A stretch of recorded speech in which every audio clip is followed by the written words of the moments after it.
শ্রাবণী মেলা নিয়ে ভীষণ বড়ভাবে এটাকে ভাবা হয়েছে মাননীয় মুখ্যমন্ত্রীর নেতৃত্বে, এবং সেখানে বিভিন্ন জায়গায় রেস্টরুম, রাস্তায় জলের ব্যবস্থা, ডক্টরসদের camp, health camp, toilets, bio toilets and constructed toilets, বিভিন্ন আরো ঘাট যেগুলোকে ভীষণ সুন্দর করে সাজানো হচ্ছে।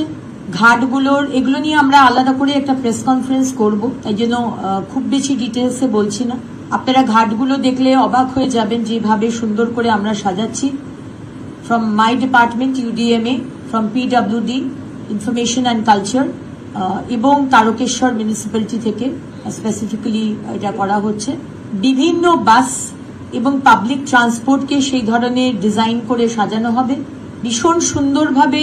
আমাদের ইচ্ছে আছে চন্দননগরের আমাদের যারা লাইটের কাজ করেন তাদেরকে দিয়ে সমস্ত রাস্তাগুলোকে সাজানো হবে, এবং রাস্তায় আমাদের যারা ভক্তবৃন্দ যান, অত্যন্ত গরম রাস্তাগুলো হয়, তাই জন্য আমরা ঠিক করেছি তাদের পায়ে যাতে ছ্যাঁকা না লাগে, কষ্ট না হয়, তাই জন্য জায়গায় জায়গায় আমরা জুটের কার্পেট পেতে দেবো, এবং সেই কার্পেটের ওপর আমরা জল ঢেলে দেবো যাতে তাদের পায়ে কোনো অসুবিধা না হয়, ছ্যাঁকা না লাগে।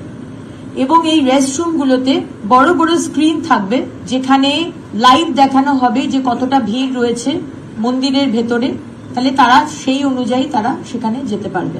এবং খাবারের ব্যবস্থা তো থাকেই, আমাদের অনেক NGO তারা রাস্তায় খাবারের ব্যবস্থাও করে। কিছু কালচারাল প্রোগ্রামেরও আমরা ব্যবস্থা করছি। ভার্চুয়াল ইমেজিং যেরকম হয় সেরকম দিয়েও কিছু ডিজাইন করা হচ্ছে, কিন্তু এটুকু বলতে পারি যে এবারে শ্রাবণী মেলা প্রতি বছরের যেভাবে হয় তার থেকে কিন্তু একটু অন্যরকম হবে।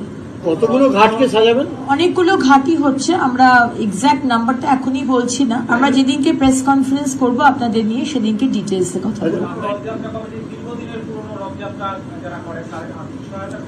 হ্যাঁ, সেগুলো মাননীয় মুখ্যমন্ত্রী সে বিষয়ে কথা বলেছে, তার ইচ্ছে যেগুলো খুব পুরনো অনেক দিনের সেগুলোকে আমরা সেইভাবেই দেখব।